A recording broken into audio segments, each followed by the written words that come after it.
Musician Tailor's Twin and Chevie.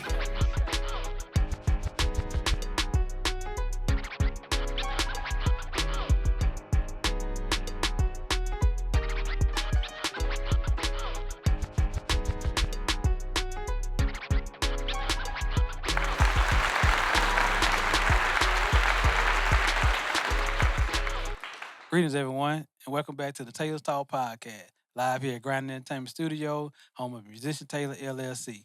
I'm your co-host, Chevy Revis, along with my co-host and co-founder, the real Twin Smith. What's up, y'all? Today's super special guest is a multi-talented and all-around great entertainer. He's a songwriter, artist, producer, actor, performer, public speaker, and dynamic comedian. That boy crazy. His amazing skills and undeniable talent started at an early age and has taken him to many heights in this industry of music.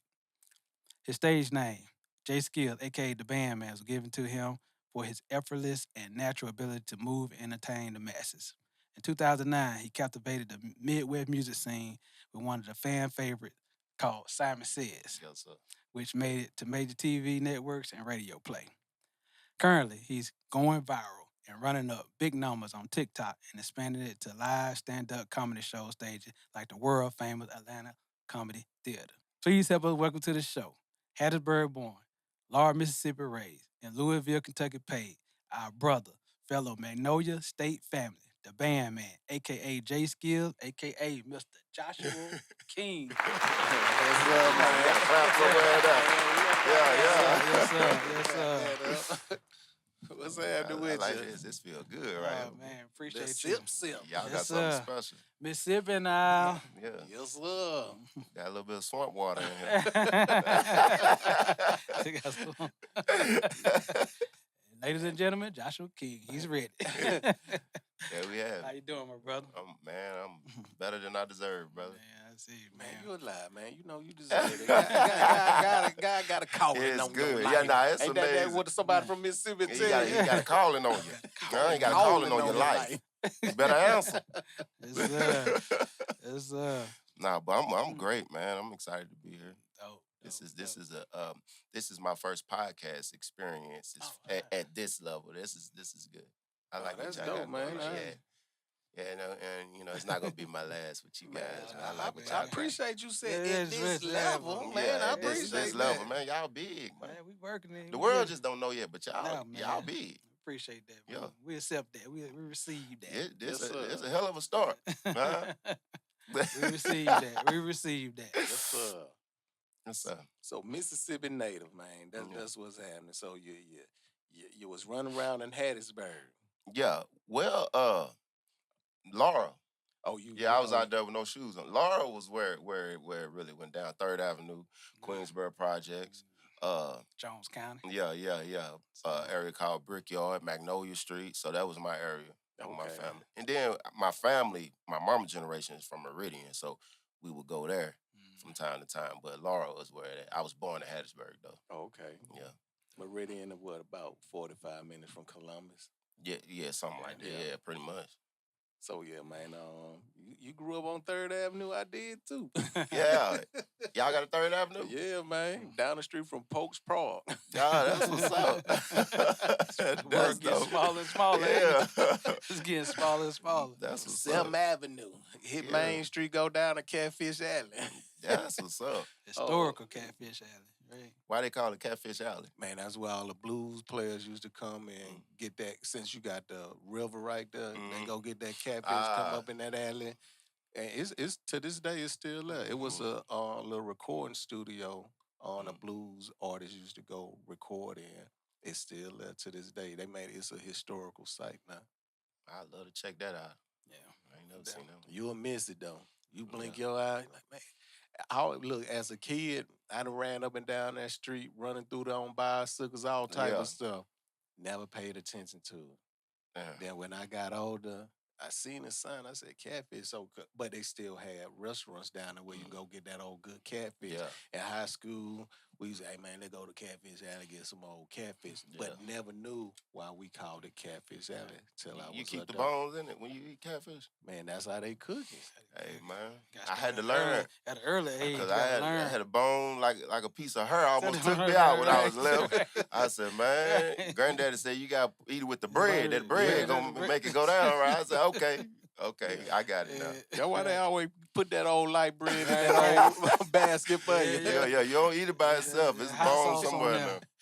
So, so you know, it's a pleasure to have you here on Tailor Talk Podcast. Absolutely. And as you know, your introduction, you're a very well-rounded entertainer. Yeah, so absolutely.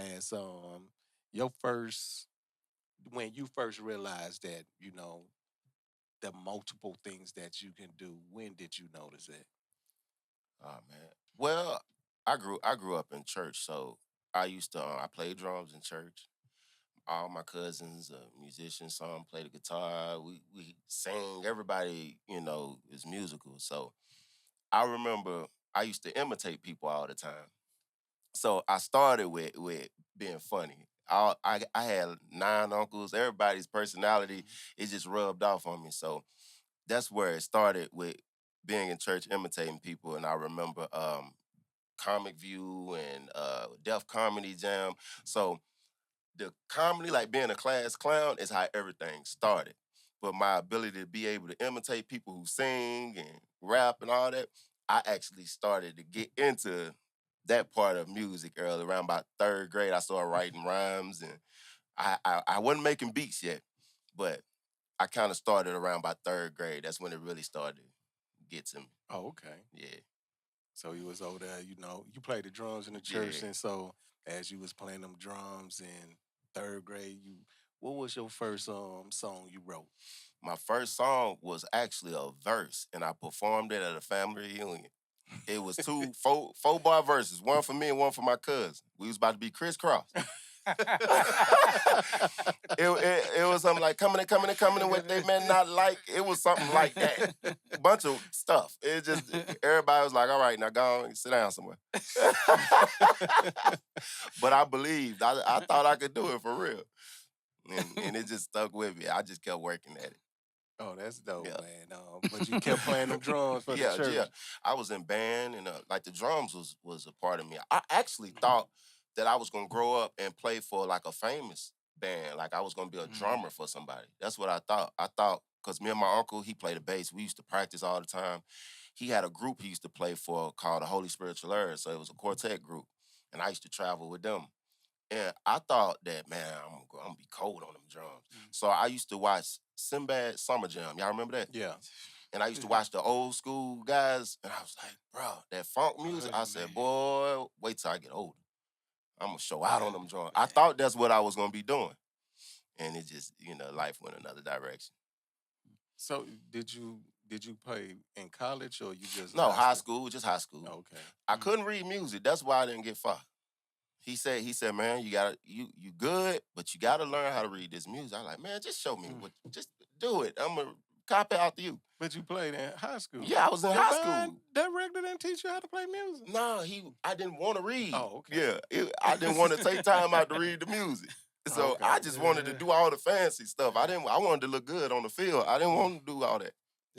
So you drumline for real up in here. Yeah, it was a real thing. I was a freshman, and I was one of the most respected drummers. I just didn't read the music. He said, bro, that's what's going to stop you from making it. You're not going to get far with this. You ain't going to get no scholarship or nothing if you can't read that music. And I was like, well, I don't want to do that no more. Paradiddles. And yeah. I was a drummer too. Them flams and all that, flams, paradiddles. Yeah.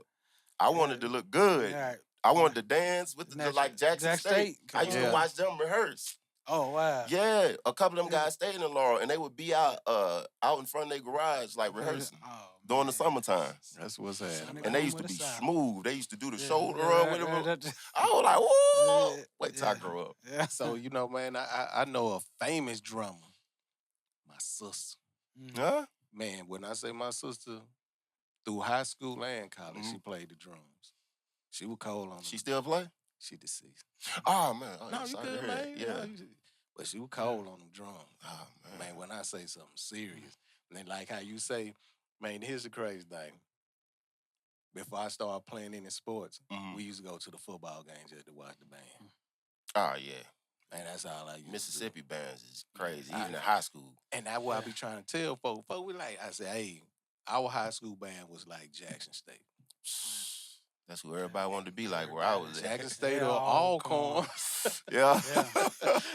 I was just at home. I seen somebody had a shirt on talking about what the football doing on the band field. Facts, because that's how I feel. Jackson said JSU. Yeah. That's the Sonny Boom of the South. That's what it is, man. Oh man. But yeah, man, as you so man, when you just say, man, I don't want to do this no more. So like I see, I can tell you a whole comedian in the game. Yeah. So Natural talent. so you as you, I know you didn't stop because I know you do music production. Mhm. But at that point where you was like, okay, hey, I had to go a different route. But what brought you back into doing music? Well, what happened was music production is what made me not want to be in the band no more. I said, I'm gonna make beats. I'm gonna be next Timberland. This is freshman year. 2003 wasn't a lot of, you had to be good. You had to really put in some hours to be good. And I remember 2002, I graduated 8th grade. And that day, let me rewind. Okay, Man, you make me feel old up in here. No, look, yeah, because I'm about to be 38 next week. But I remember I used to go to the studio because I was rapping, but I was playing drums in the band or whatever. So I remember I was like 15. These guys used to try to charge me to be able to sit in the studio and watch them make beats. But I'm like, bro, what I got in my head, I can make something better than that.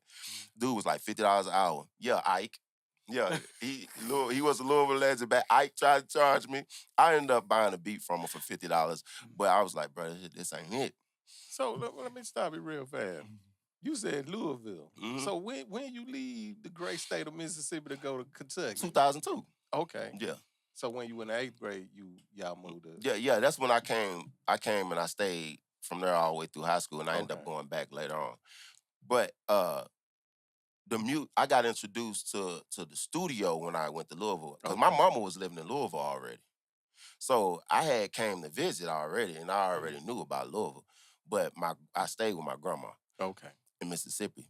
So I came up, and it was a guy named Goodfella who was out at that time. He had a song called Yeah. I didn't even know, I had never seen a rapper in real life, like somebody actually do the grind work of posters and perform, and I ain't never seen that locally. But he had a song called Yeah, and I remember going to a studio, and I used to just sit in there and watch people in and out, watch people record, and then my dude, he was charging me $50 to sit in there. I was like, I ain't got $50. I'll buy a beat or something. I just needed some time to watch him work, you feel me? So what happened was I used to go to a barbershop called Divine's Cuts, 2003. This was 2003. And I used to tell him when he be cutting my hair, I'm like, bro, I know I can make beats, bro. I don't know what to use, what to do. He gave me Fruity Loops 3. And he said, here, I got a CD. He had it on a burnt disc. He said, hey, man, it got some sounds on there. See what you can do with it. I disappeared for like a month. I was cutting school to learn these beats. You feel me? And it just, over time, I got back in the chair. I said, bro, look what I made. He was like, you need a little work. So my whole goal was, if I can be a producer and an artist, I won't need nobody. I'm going to be like Kanye. You see what I'm saying? Kanye, I knew about Kanye before he came out in 04, because he was already bubbling around 2001, somewhere around 99 somewhere. And I was like, man, I'm not going to need nobody. So that was my goal. I wasn't going skating. Everybody else outside hooping. I'm in the house working on beats. And so what ended up happening is I ended up getting behind in school. And so I knew I wasn't going to graduate anyway. I wasn't worried about going to college to play the drums and none of that. My mom, I got so far behind, I flunked the 10th grade twice. My mama said, see, you might as well just go and get your GED. I said, that's the best thing you could ever told me. I ain't never going back to school. This is stupid. Why are we here? What are we talking about right now? Okay? And yeah, my mama told me that. I felt so relieved. I said, I ain't got to get up and go to school. I can get up and make beats. And I give about 3 months. I started getting good. I would go to the barbershop. That's where they play everybody's music to see what you got. It was some guys who would play their raps, and I was playing my beats. I wasn't even about to do a song until I got good on the beats first. And so let me fast forward through that, and in like around 2004. By 2004, that's when I made my first song. And my first song was with a guy named, I don't know what he go by now, but his name was Tony Martin. I went to school with. But I made my first song. It was called Show Enough. And now we able to make beats and record. Now, how we gonna get it played? So it's like it's just one grind after another. Now we got to get in the party and see how we gonna get the DJ to play the records. That was a whole nother journey. You see what I'm saying? Because if you don't know the right people, ain't nobody about to stop no set to play that. Tyrant, yeah. Yeah, Tyrant. Yeah, we went to Western together. I knew that name sounded familiar. That was my guy. And he was a battle rapper. Oh, okay. Yeah. So he ended up going far with that. 106 in Park. Yeah, he made it on 106. Yeah. But that's pretty much how my production, left school alone, ended up getting my GED later. But I was in and out of groups and just trying to figure the scene out and trying to figure out how the music industry worked. Right. You know what I'm saying? But the ultimate thing is, I realized when I was younger, I just wanted the look of it. I wanted to prove. I want people to be able to say, hey, he's him. Yeah. That's what I was working for. And I wanted to look good doing it. Yeah, I wanted to be the flyest producer. Ain't nothing wrong with that. Show up with a cardigan. Ain't to the studio. Ain't nothing wrong with that. Nah, but that's where it really started with that. That's dope. So then after Simon Says, when did you drop that? That was 2009. Yeah. So you want to paint the picture for that one? No, I already know it. So I got so many stories leading up to 2009, man. It's just so much, bro. I've been through so much, dealt with so many circles. It just was a journey, bro, to get to that one song that really worked. Because every time from, 2003, you said 2002, 2003? Yeah, 2003. I was stationed in Kentucky. Yeah. 2007, 2010, I was stationed in Kentucky. So I know your song. Oh man. So it's like because that's why I had to go back. I was like, when did you get to Louisville? Yeah. The song during that time, it was I had went to Mississippi back in 2006 and stayed, and then I came back in 2008, and then it was late 2006. Then 2008 I came back, and that's when I came out with the song. Okay, so because I was down there around, I was going to church, so it had a lot of yeah. So that was my sound when I came back, because I had went back to Mississippi, and I was sound like Chopper Style when I came back. Chopper Style. You know what I'm saying? You can hear this. I can hear it now. Right? Yep. So that was the Mississippi influence. You know what I mean? When I came back. Mississippi, Louisiana. Yeah, Louisiana. Yeah. But it's all the same. We right there. Yeah. So when you came back, lead up to that song, like you said, you going back and forth from Louisville to Mississippi. Yeah. And what sparked you to write that song? This is when I realized I was overthinking music. I literally I used to dance. I used to kill the team parties. I was popular from dancing in the parties and all that. So I was like, bro, he keeps switching the songs. What if we just had a song with all the dances in it and just let it play? Hell, he keeps stopping. Okay, I'm mid-stride on the floor. Stanky leg. Yeah. He got me up. I'm trying to get my dance out. So I was like, my man Dre Vice, rest in peace, Dre. Dre was the one who I never had nobody in Louisville really believe in me to where they gave me unlimited access to a studio. He literally gave me like a table, man, to really do my thing. And so I locked in. I didn't write none of this, by the way. I was telling Dre, I said, bro, I just came from DJ Carr. Shout out to DJ Carr. I said, man, I just came from his party. I said, bro, we need a song for the teenagers, for the teenage club. Because it was starting to get, you had Soulja Boy out, and then it was starting to cross over to the shoot 'em up. It just wasn't for the, you know what I mean? Yeah. So I told Dre, and Dre was like, so what you gonna do? Instead of waiting for somebody else to do it, you do it. And so I don't remember how I started the beat. It was late night. I had some White Castles and some some sweet tea, and I was just sitting there chilling, and I just started cooking up, man, because I was like, this probably would be the one for something like that. And I just made the beat, and my guy Josh Hart, I think he's a preacher now, but he came and he laid some little stuff on after I laid the foundation of the beat, and I was like, this is it. I said, we should make it like a game. Imagine the crowd participation. This will shut it down. I said, man, because people want you to give them instructions. Like, this like you got Cupid Shuffle, all that was out. So I'm like, people want instructions. I said, let's make it a game. But you gotta do what Simon says do. And that's how I came up with it. And Dre was like, man, get in the booth. And so I was in the booth. This is when I'm talking about the door was shut and I couldn't come out till I finished the song. I was in there just on stuck, like, okay, what else song? Give me something else. Do the Carlton Banks, do the... I was like, let's do it all. Let's do everything. And man, when we finished that song, it probably took me like 3 days to get it to my likings. So I was staying at my mama's house in the basement, and I had a whole bunch of shoes lined up on the wall. This is what made people pay attention to the video. They're like, this nigga got all these shoes. So I was in there dancing, and this was 2008.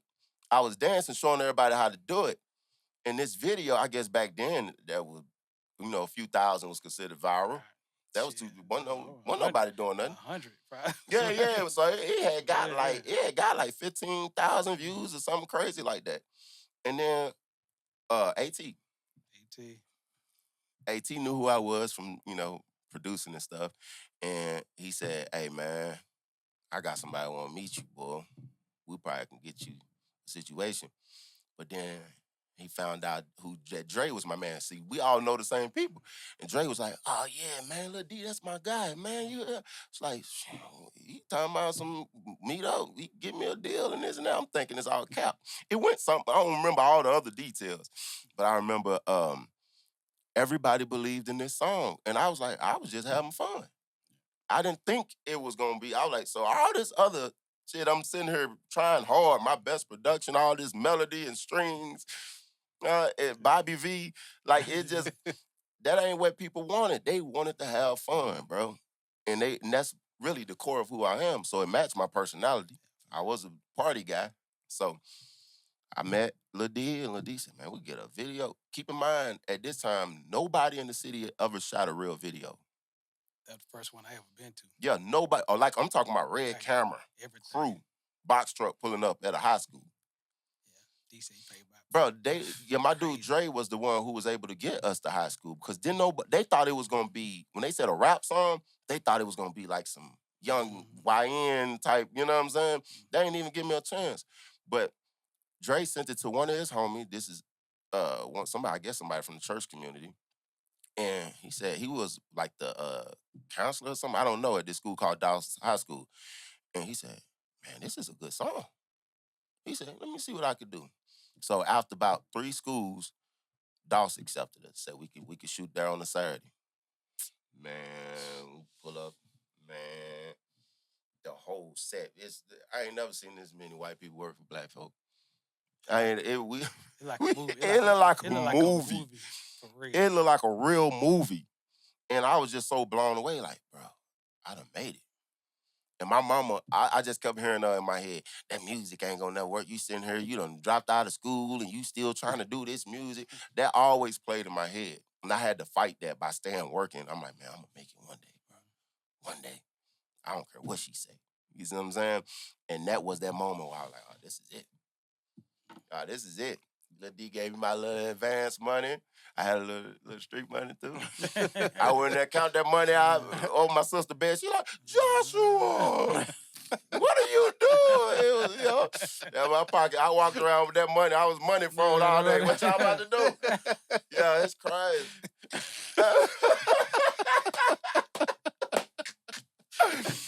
But man, it was up. I thought this was it, man. And we had a great run. Went on college tours, and it was lit. Yes, it was. Nobody to this day has really had a run in the city like that. So let me hit you with what? This how I heard the song, my kids. Yeah? Yeah. My son was in the 5th grade. Malik was in the D was in the 5th, so Malik had to be in the 7th, 8th grade. Oh man. Kai she was still she was a little toddler. Mhm. But them boys, they wanted to dance. Yeah. So yeah. That's crazy. And it was weird for me, bro, because it happened so fast. I wasn't ready. Man, I remember going to get some shoes for a show one time. These kids knew who I was, and I was so confused. This little girl started crying while I was getting some shoes, and somebody said, "Can you please give her a hug and take her?" I'm like, me? Nigga, I'm in the hood for real. Like, I be out here. You know what I'm saying? And just the whole transition of it all, man, it's just, I wouldn't have been ready on that level, on the next level, because it was like, I had never experienced nothing like that at that level. I used to do talent shows and stuff, so I always had a following, you know what I mean? I was known for something all the time, so. I appreciate you, man. That song was so huge, man. And that's when I had just first started my little state mixtape. Yeah. Then I was trying to grow it out. Hold on, what was you in? Was you in that Bubble Caprice? I was in the Bubble Caprice at the time. Man, traveling the world. Yeah. I ain't never left the United States. When I saw that, I saw him post a picture. I said, this man traveling the world. Yeah, man. In that Caprice. If I could have drove to Africa, I'd have drove to Africa in that thing. But man, I just want to tell you again, I thank you for coming down. Because the show was going good. Yeah. But the sound system started messing up just a little bit, and nobody really wanted to go. Bandman came, him and DJ Fresh. Shout out to Fresh. You know, Fresh is the world famous Fresh now. Yeah. Chris Brown, DJ, all that good stuff. Yeah. They out there doing great things. I got a story about that too. Go ahead. Yeah. So they came. When they came, I was like, Bandman looking like, you want me to go on? I was like, man, please. Hey, it turned the whole party around. When they got up there, yeah. Hey man, they showed out. I got this was the one in Vine Grove. Yes. Yeah. Okay. Yeah. I forgot about Vine Grove. Yeah. When y'all can't listen, but you saved it. You saved the show. Wow. Because I think because when I came, I walked around. Cat made them got on stage. Vernay. And then I said, I walked around there for a little bit, man. I said, cuz I'm gone, dap jumping. I hit the door. You had left. Yeah, man. You know. He missed it. I guess he did that. After they got on stage, did Sam said, man, it was crazy. Everything, the whole party turned. It was going smooth. But I'm talking about y'all, they took it to a whole nother level. That's when they got on stage, bro. Everybody that's when, hey, I'm ready to go next. I said, hold on, we got to order. I had a certain order, but they came in like, hey, man, they seen what was going on. Yeah, we need to get this. And they came in there, man. Yeah. I'm going to show the footage one of these days. Oh, you got the footage? Yeah, I got the whole show. Wow. Yes. Bro, I haven't seen nothing from back in during Simon Says. I don't have no memories. I ain't got no videos or none of that. Wow. Make sure I get you that. Because social media wasn't a thing back in 2008, 2009. It wasn't like that. MySpace. It was MySpace. Yeah. And Black Planet. And they shut MySpace down. I tried to go back on. Black Planet. I'm still on there. Yeah, I went on there. Got a couple pictures off though. Yeah. Black Planet, yeah. But nah, yeah, I appreciate y'all for coming and doing that, man. Now, story about Fresh. I had heard about him like how this is high school. We went to the same high school, just at different time. Everybody was like, they used to call him ATL. They be like, you remind me of ATL. And they telling him, you remind me of Josh. We never met each other. So we ended up at a team party. And he was showing out by the DJ booth. I was like, oh, okay. That's what we doing. Yeah, so it was more, I saw him showing out, so I'm showing out too. I don't remember how exactly we clicked, but I remember when Simon Says happened. Matter of fact, DJ Carl party. I think the Simon Says record is just what brought me and him together. DJ LaCar. Yeah.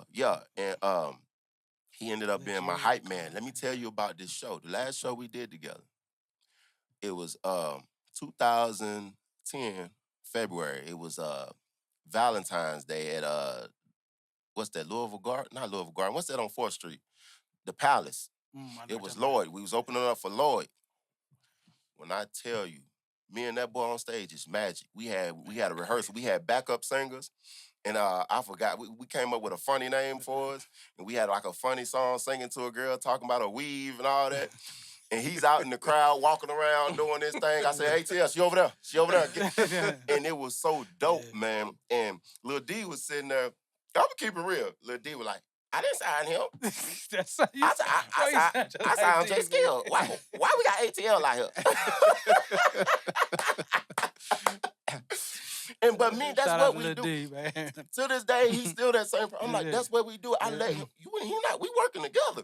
He's making the show better. Go out there, do your thing. I will do my thing. We come back together and we do our thing. You feel me? So we had a whole layout, bro. We used to make YouTube videos dancing together, and it was just magical, bro.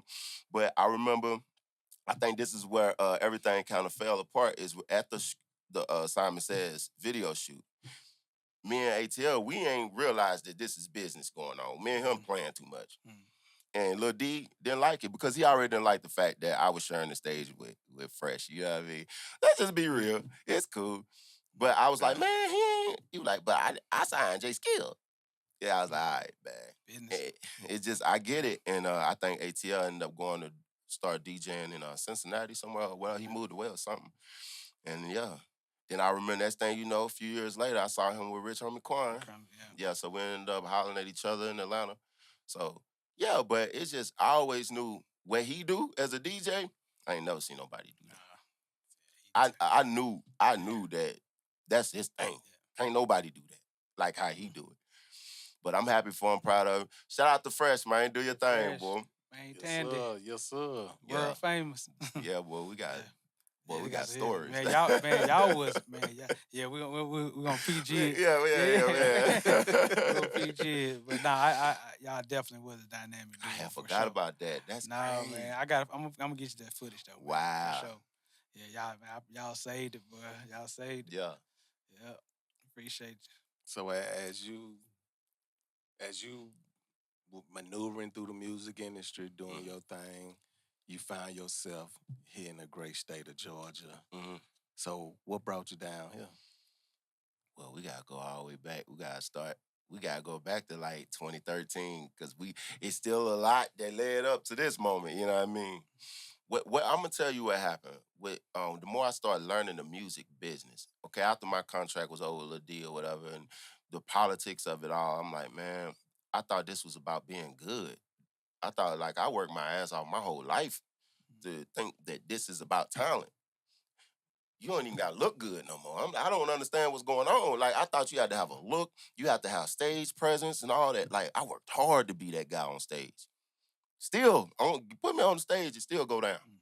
But it was like, once I realized it wasn't about that, and it started to switch over, you know, and other type of music started coming in.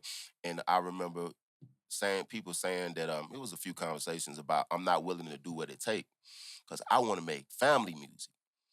I don't want to make sex music. I don't want to be a sex symbol. I don't want to do none of that. You see what I'm saying? I got daughters.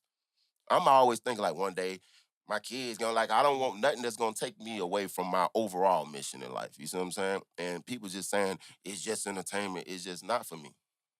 It's easy for me to make some music like that because I laugh, joke, and play, make hits like that.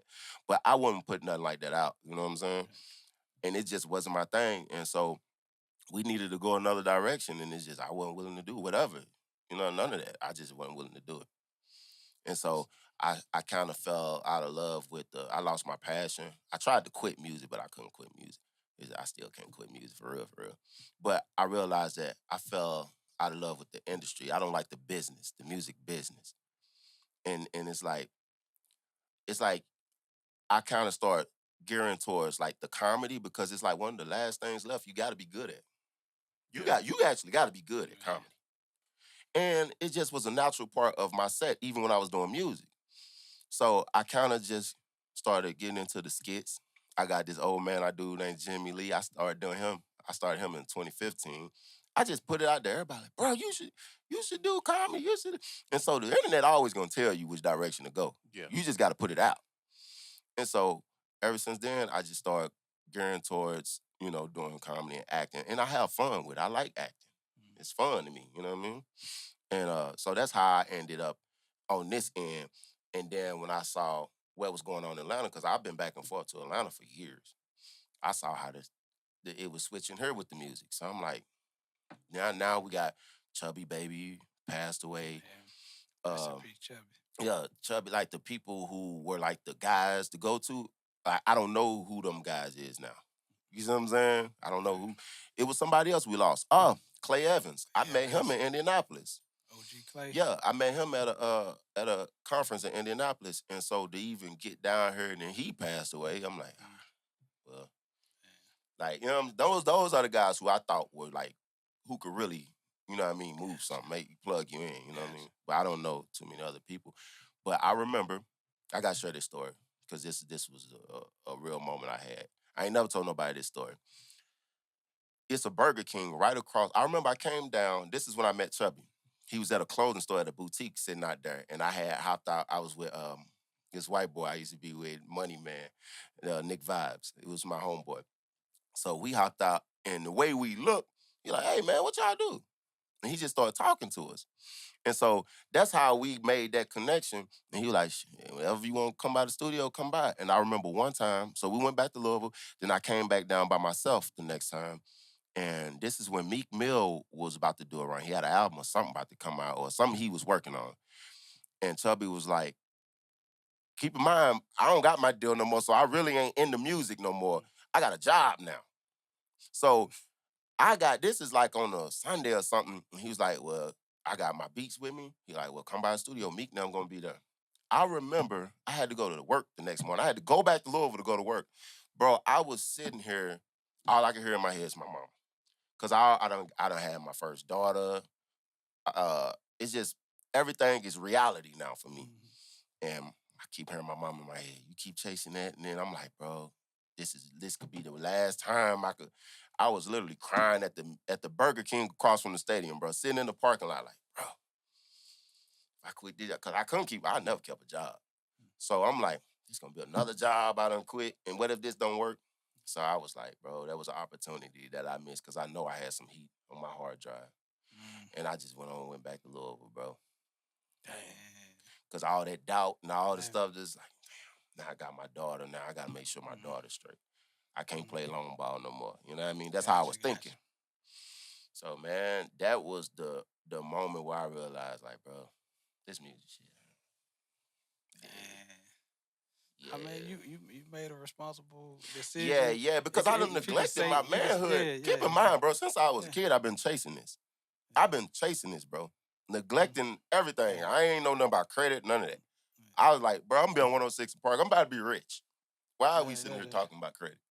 We could pay for that. Right. So that's how I'm thinking. And so it's like now I'm at a point, at this time when I got my daughter, I got to start building my life as a man. Yeah. And that was a difficult transition for me. That was very hard. That was some of the most challenging times of my life. Ever. But you man up and say, hey, my kids first. Yeah, absolutely. And I was still doing music, but I wasn't no campaign. I wasn't going all over the country doing all that. You know what I mean? So, yeah. They love you for that, though. I didn't know that. Yeah, I done had a couple of moments, but that was the last one that was like, I missed it. Yeah. I missed my train.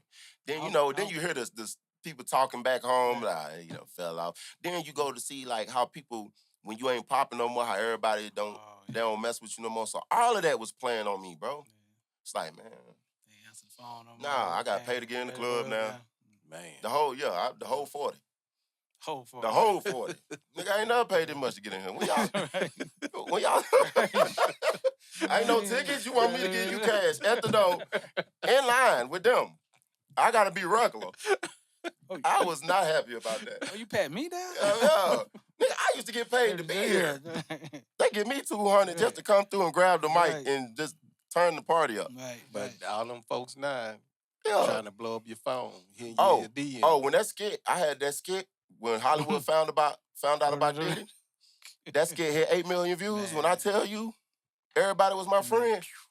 I said, don't even worry about it. So that's what brought me to Atlanta, because I was getting a lot of feedback from people here. And they was like, hey, bro, Country Wayne down here doing this thing. Everybody was talking about this skits is where it's at now. Atlanta, the music scene ain't like that no more. Just to be real, it ain't popping. It's about who you know. Put your music in the skits. Yeah, that's what I came up with. Come on, man. Yeah. Hey, you already know. We're gonna talk.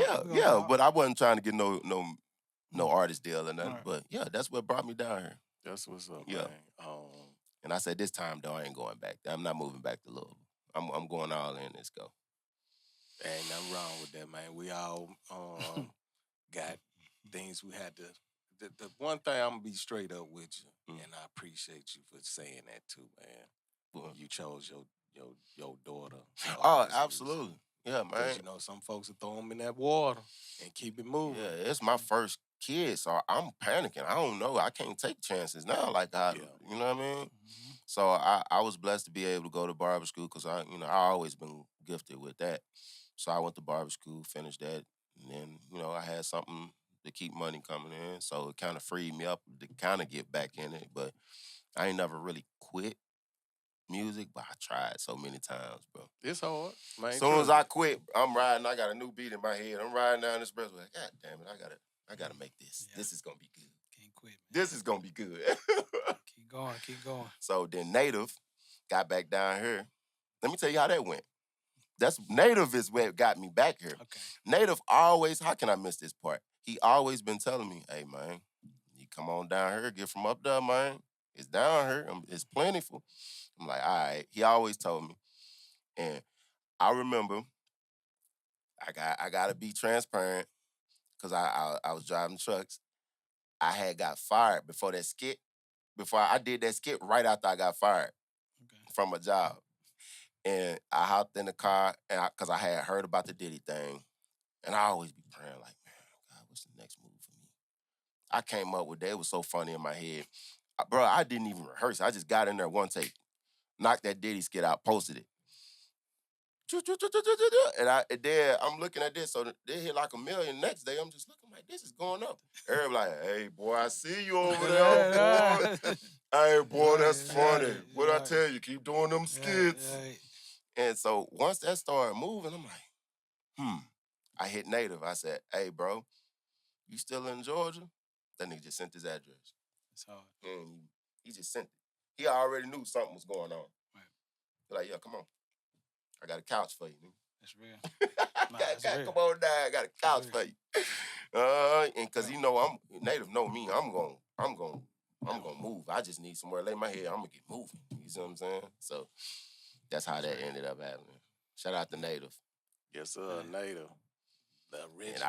Yeah, he's in some of my skits. I'm talking about I was waking Native up. as a security guard in there. Yeah, I was dropping skits every day. I'll use the dog, anything I could find to do a skit with. I was a professional dog walker in one skit.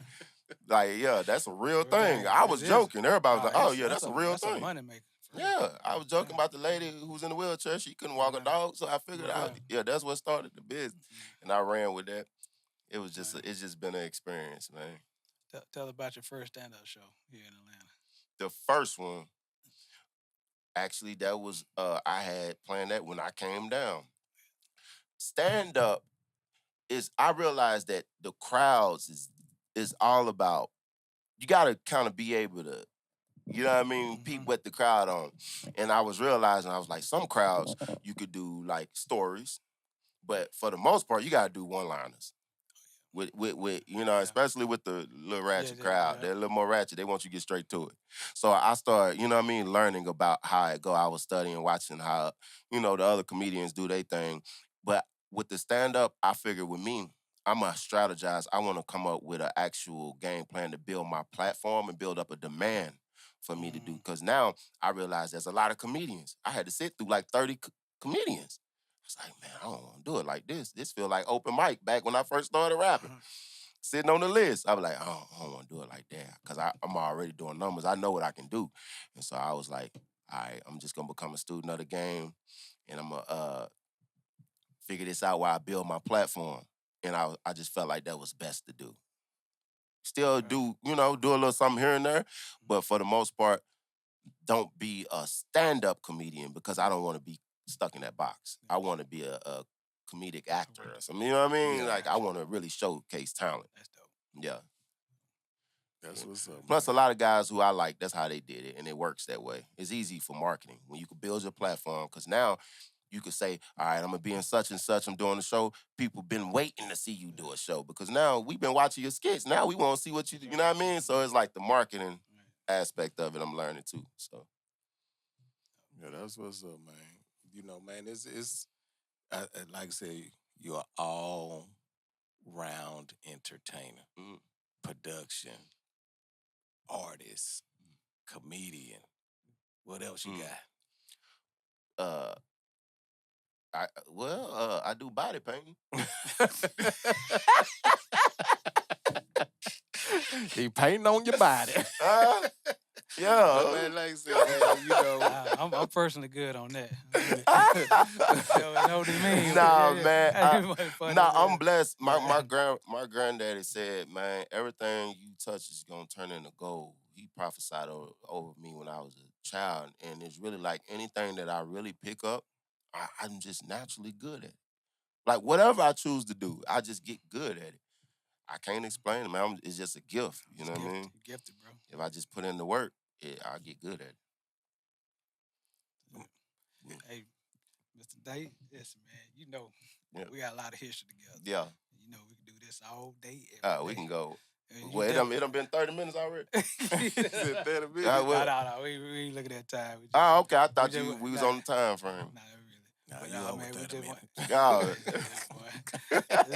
But no, listen, we definitely want to say appreciate you coming here. Yeah, absolutely. Letting us know what it is. This is just the first time. Yeah, absolutely. You got some more stuff I know you got coming down the line. We ain't gonna talk about it yet, but we know it's coming. Yeah. And we definitely appreciate you coming to sit with us on the Tailor Talk podcast, man. Yeah, you know and then this go around gonna be special because I own me. You know what I'm saying? I want to be able to be creative like how I want. That's why I'm not really into trying to be a part of. I want to just do my own thing and be in control of my creativity. You know what I mean? Right. And so that's a powerful position. And I see what Country Wayne. I'm not trying to be like Country Wayne, but he definitely done changed the game. He done changed the game, bro. That's a new soap opera. And so the way I gotta say this real quick. No. What Country Wayne is doing with comedy is what I wanted to do with music. I wanted to keep it clean, keep it for everybody, and run with it like that. But at that time, it just wasn't set for that because the internet wasn't like how it is now. None of that. But what he did right now for comedy, everybody talk about him, you know, whatever. That man's doing his thing. He is.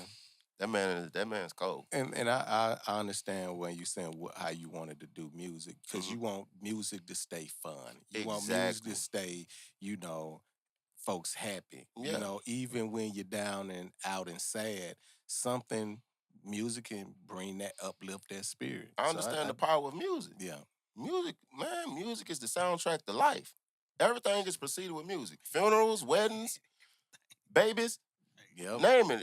You know, Kelly. Man. Yeah, y'all been there. Hey. I'm just saying, music I'm is still the an R. soundtrack. Kelly fan. Can't nobody tell me nothing. I feel you. I don't know what Robert did, but I know what R. Kelly recorded.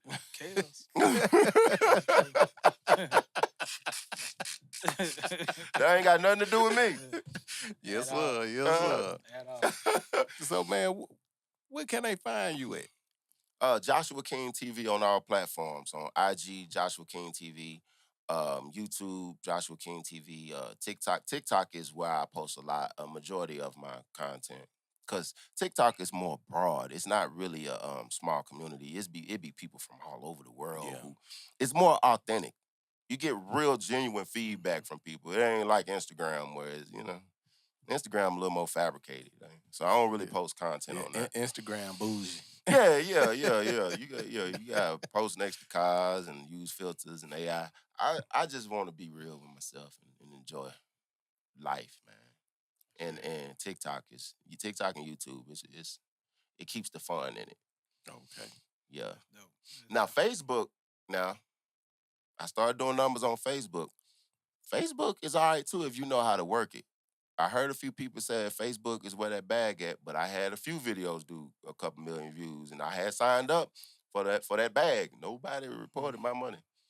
My money never arrived. You gotta call Mark Zuckerberg. Yeah, we gotta call him. Yeah, he should be on this show. That would be good, so we could discuss this. Yeah, where that money at? Yeah. That money didn't show up, bruh. So I don't know. Maybe I did it wrong. I don't know, but. We definitely appreciate you coming here on the Tailor Talk podcast. And Ken Folk, Anything else, what else they need to do? Hey, we need y'all to go out there, subscribe, like, and share. Yes, and sir. we definitely appreciate y'all for tuning in to the Tailor Talk podcast. Yes, sir.